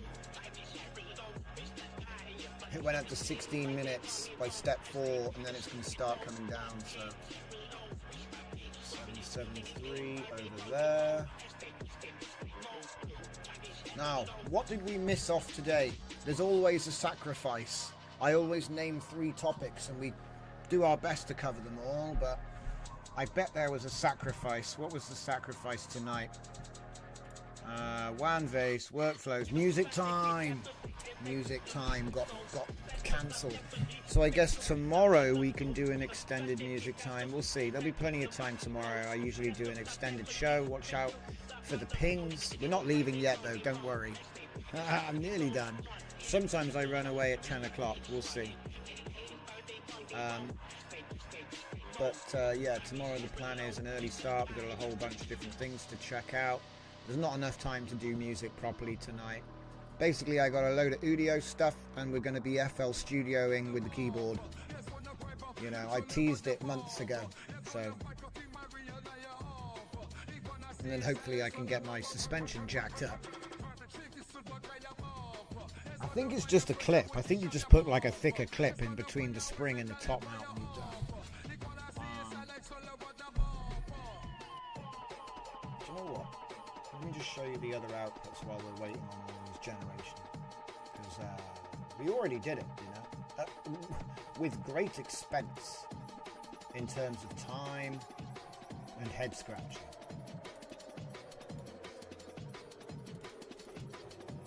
Do you know what? I need to plug my special keyboard back in, man. I've gone blind. I can't even read where the output folder is. If you're open it up.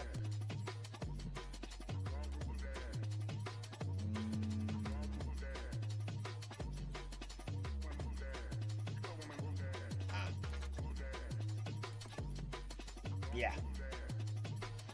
So So this was all text to image. And then we started using the car. Right, here we go.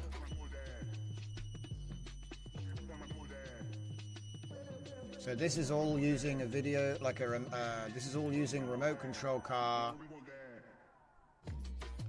Okay, and then after some time, I figured out how to do the out painting. And as you can see, the out painting, it makes it look real. I mean, look, if you told me that was just like a TikTok, like, tell me these aren't just TikToks. Like, obviously, it doesn't, like, you look at it and you're like, something doesn't look like, it just, something about it doesn't look quite right. Well, there's, you know, but to the untrained eye and as a thumbnail on a smartphone, what, you're going to tell me that, do you know what I mean? So you're seeing it blown up now. This is blown up and fuzzy and that, but you might just think, oh, it's like security camera or a cheap phone recording it. VHS, you know what I mean? We're going for that old look. The thing that gives it away is it's the same bloody motion pattern in every shot. Look, it's the same car driving exactly. The exact same car motion. Do a little spin, turn around. And that's all just remote control car. Oh yeah, we also do have the bit that comes after it though. So there's like two clips. The lead in and the lead out. It's the same clip. Same clip again.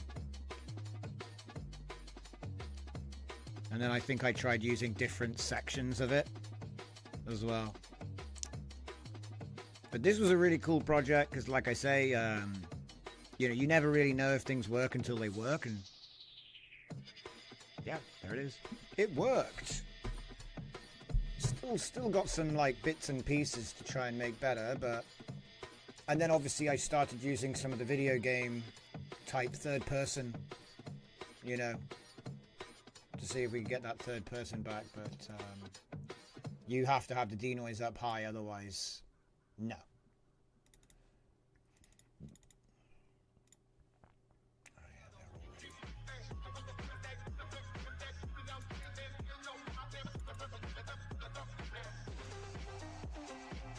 So then I started using some of my other clips from other projects rather than just that one video clip of the cars, you know, the video, not the RC. Just used some other clips that we'd made previously.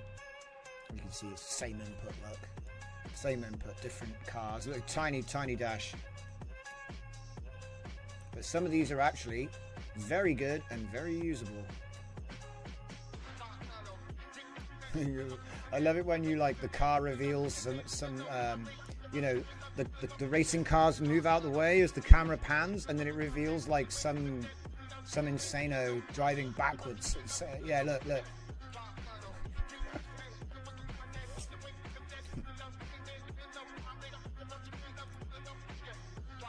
Everything looked normal until you saw the van. He was aggressively driving backwards in front of a lorry. Oh man, AI is great. See, what I think we need to do now is we need to go and find some of the world's best Russian dashcam footage and then train a model on that. I think that's the next move. But it's got to be like the impressive stuff where stuff happens, you know, crashes. Because I was also thinking about, you know, like when skateboarders try to do a handrail and they like rack the thing when they miss. Wrap up on that handrail. I think that would be pretty funny. Being able to generate instant, you know what I mean? Because then you could take a really good fall and then you could generate infinite falls that are the same but in different locations with different people. And I just think that's funny. All right. How are we doing? Have we generated anything yet? Do we have something? No, because we didn't ask. All we did was restart it. Now we'll ask. Meanwhile,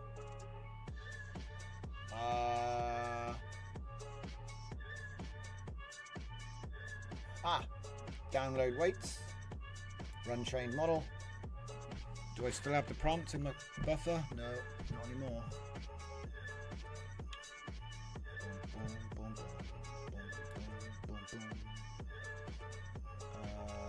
Where's that gone? No.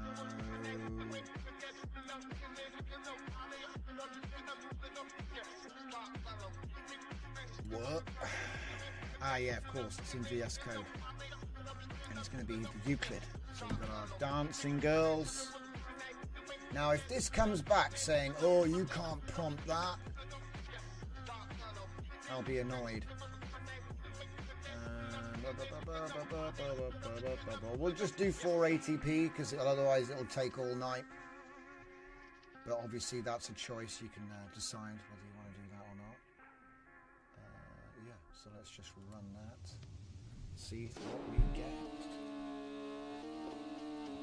Don't forget to like the stream, guys. And gals. We do appreciate it. We have a result. Ooh. What the heck's going on with this radical Bob? What the heck? That's awesome, dude. What the heck?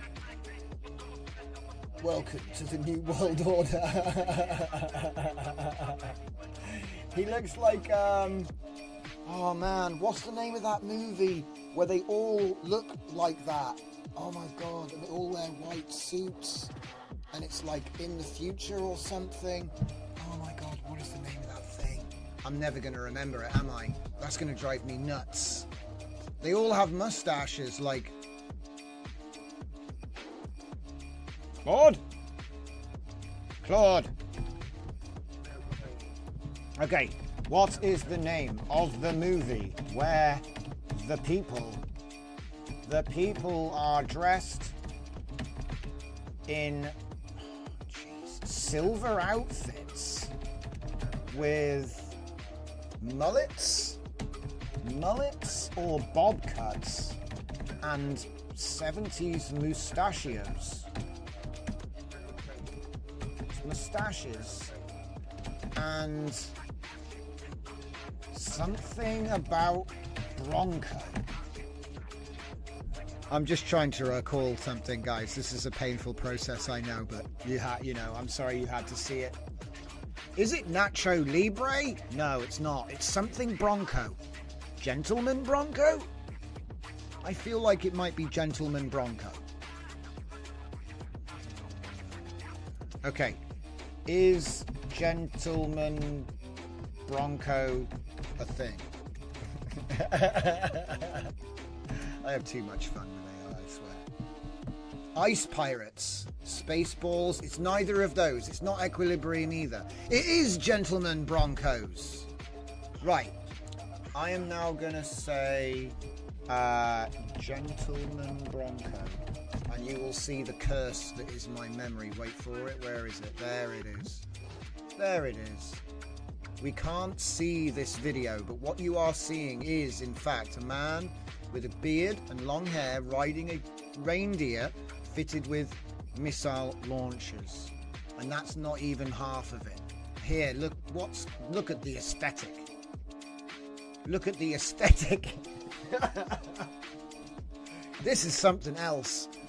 I don't even remember the full movie. All I know is it's like a movie about a movie, and the movie is completely insane. So it's not actually, you know what I mean? It's kind of like a parody, I guess, in a sense. It's a meta commentary.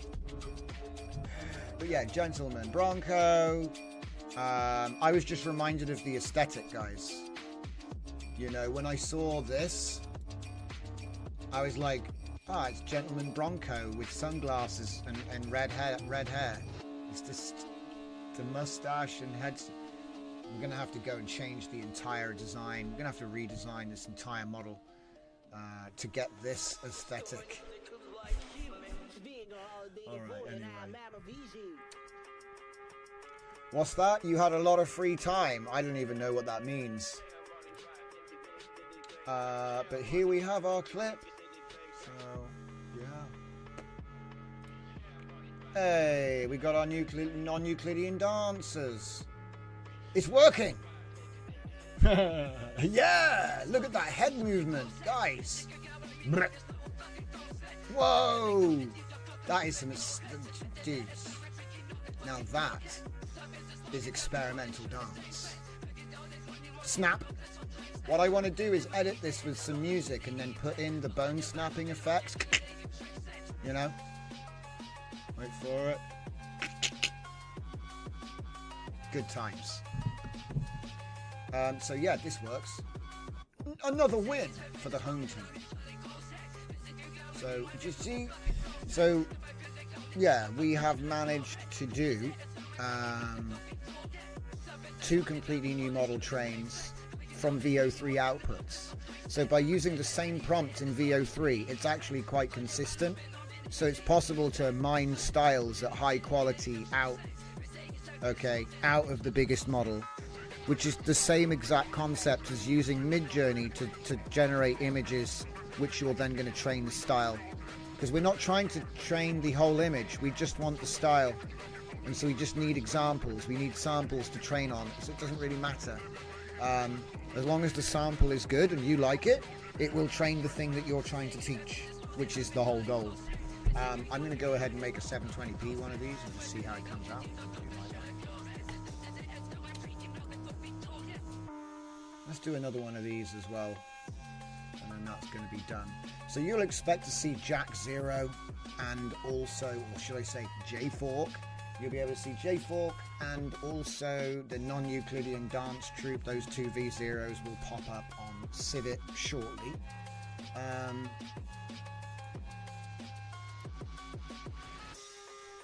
It's finished. Nice. Dude, we cracked it. How hard is it to remove? Dude, look how consistent that is. Yo. I mean, he's turning for absolutely no reason there. I mean, it looks like he's actually, it looks like he put the back into a drift, but it's just not going fast enough. It does. It looks like he's trying to drift into the corner, but he's going too slow for that to work. And there's no counter steer, so he'd just crash. But yeah, if we just look at this one. Doesn't look like it's using the input image very much, though. I mean, it is using it, because before the wheel would morph and deform, and the interior would morph and deform. It's a lot more consistent with, look, if you look at the detail of the interior, it's got the vents in the same place. It still hasn't figured out that there's a gear knob there, though, is it? Oh, wait, no, it has. Yeah, you can see the gear knob there now. See, for a while it was putting that either in the wrong place or just not at all. Wait, does it have an auto as well as a gear? No. The clock's gone. Strange choice. Clock's gone, and there's a radio now. The rear view mirror is actually much more detailed. The overall quality of the video, like if you look at that there, I mean, if you don't have a keen eye for like looking what he's doing with the wheel, because he basically would have driven off the road there.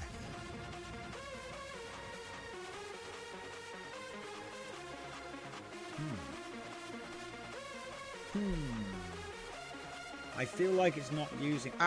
that's 5 seconds. That's way more than... Yeah. So it's only using up to here. Yeah, which does match the movements. It does. But, like I said, I hope you want to see here. Let's get this thing at the right size. Out there. Yeah, something like that. So we're outpainting.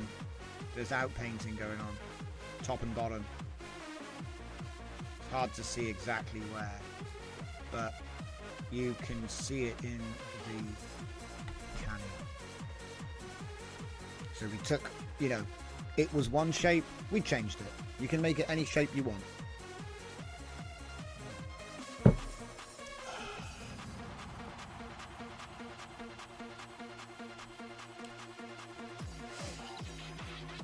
Oh yeah, I think that Gentleman Broncos movie is actually quite famous. I can't remember who it's by, but I think you'd be surprised. Now then, do we have anything else? Obviously I had the carnival, right? There's other carnival acts. But I don't think... Yes. We don't talk about that anymore.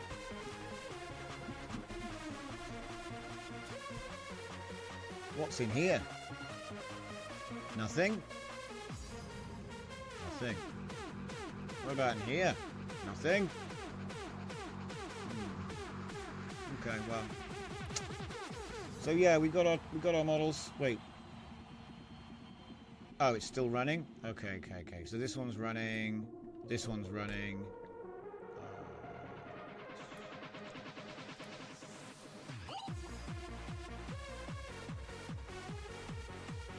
Yeah, I'd say that's about right, actually. It seems like it makes it narrower, but actually it doesn't. It's padding the top and the bottom. Work real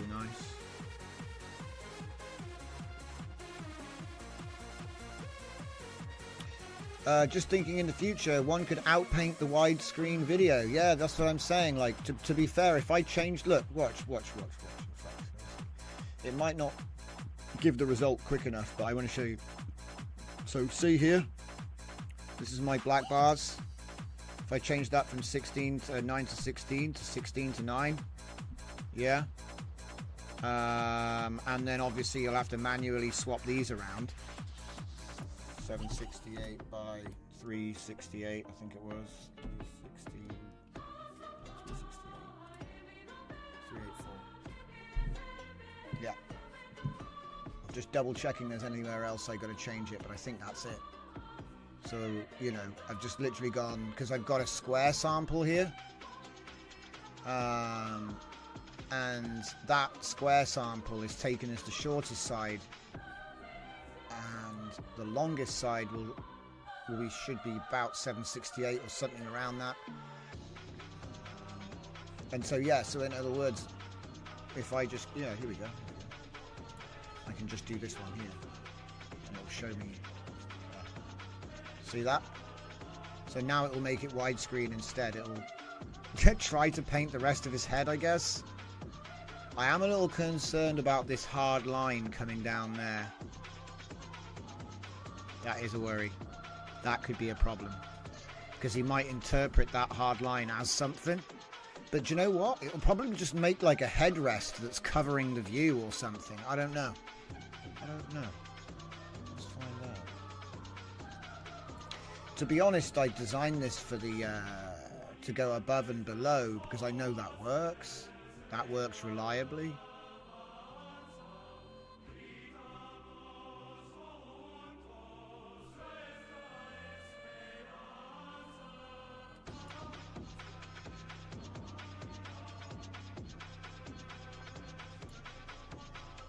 Oh yeah, and don't forget about the audio, guys. That's how we got the engine noise, you know, for this particular effect. In the end, we got the best clip.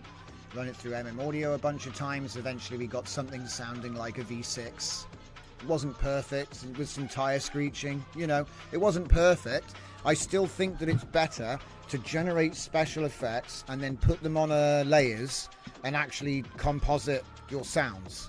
Because the problem with the AI generation is you'll get like 2 out of 3 sounds that you need, or 1 out of 3. And so you actually end up spinning the wheel a bunch of times, and I think it is actually quicker to generate the sound and put it together yourself. But it's more labor intensive, you know what I mean? Like when you have it generate, this is going to be loud. Wait a minute.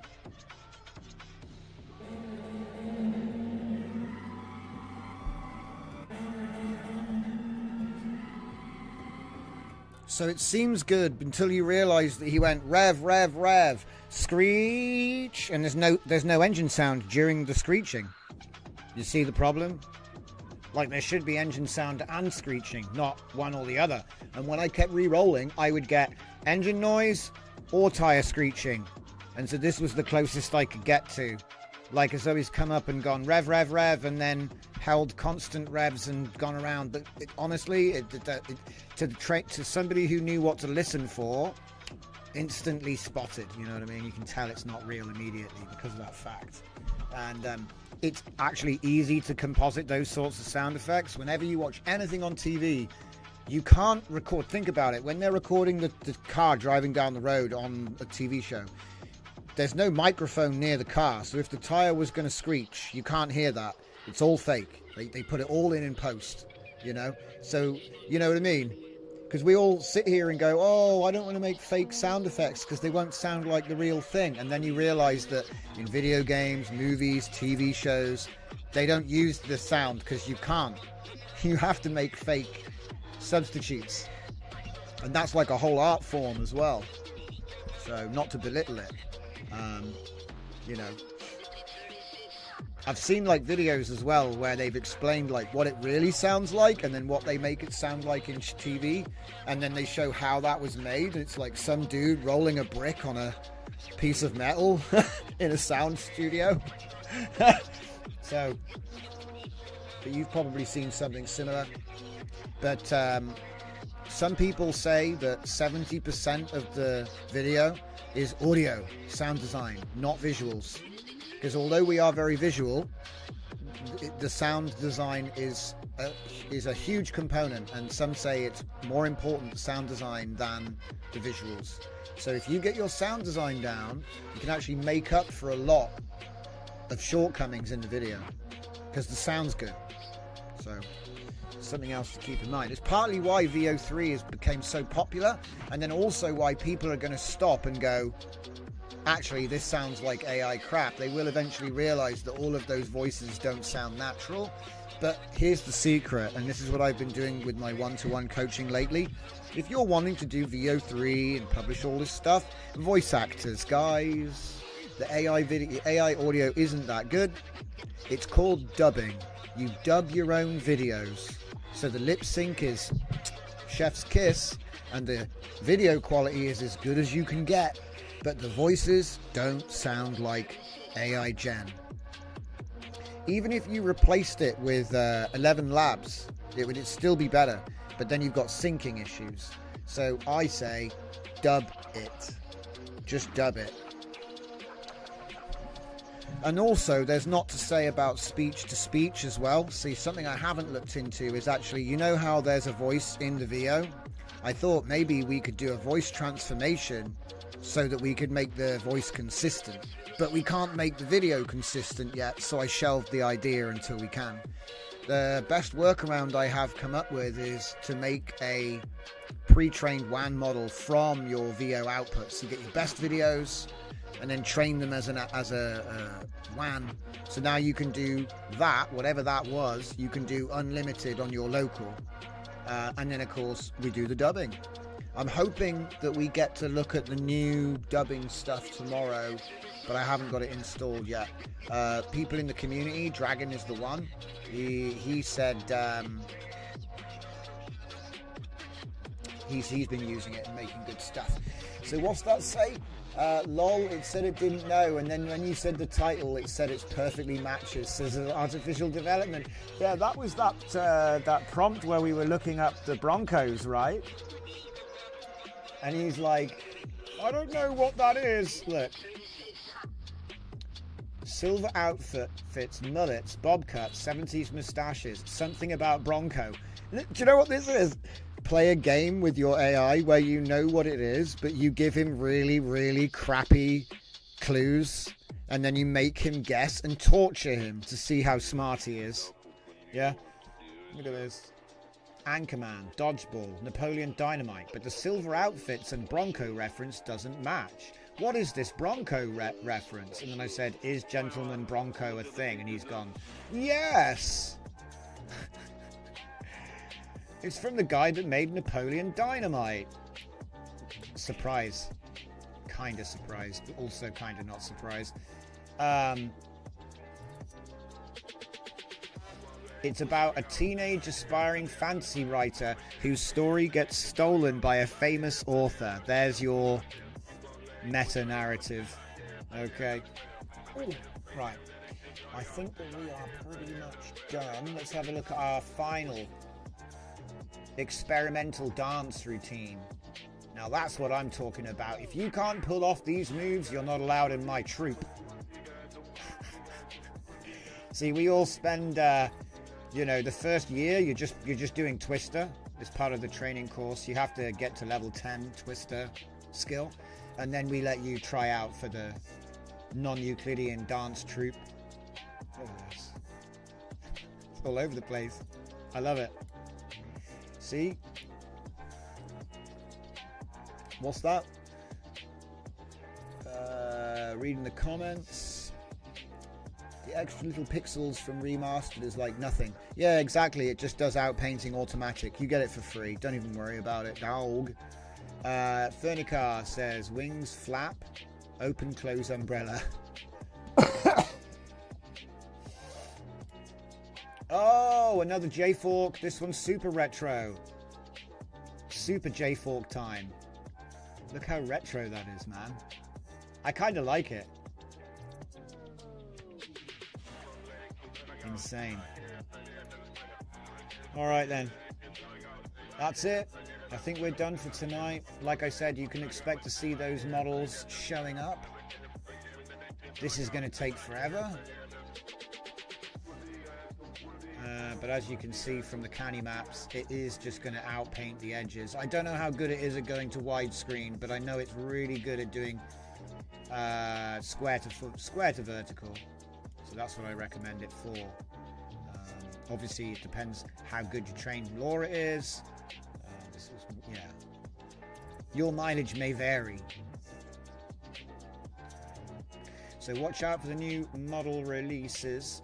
You can get all the workflows in DJZ Workflows over on my GitHub. So thank you very much, everybody. It's been an awesome stream. We're going to be back tomorrow. I reckon we're going to be starting a little bit earlier, so keep an eye on the pings. Just gives me a little bit more time because 2 hours just isn't enough. But that's just the way it goes. We do a little bit more on the Sunday. So no pressure either, you know, just Sunday chill. Just gives us a little bit more time to cover a couple of extra things. Thanks for watching, guys. See you next time.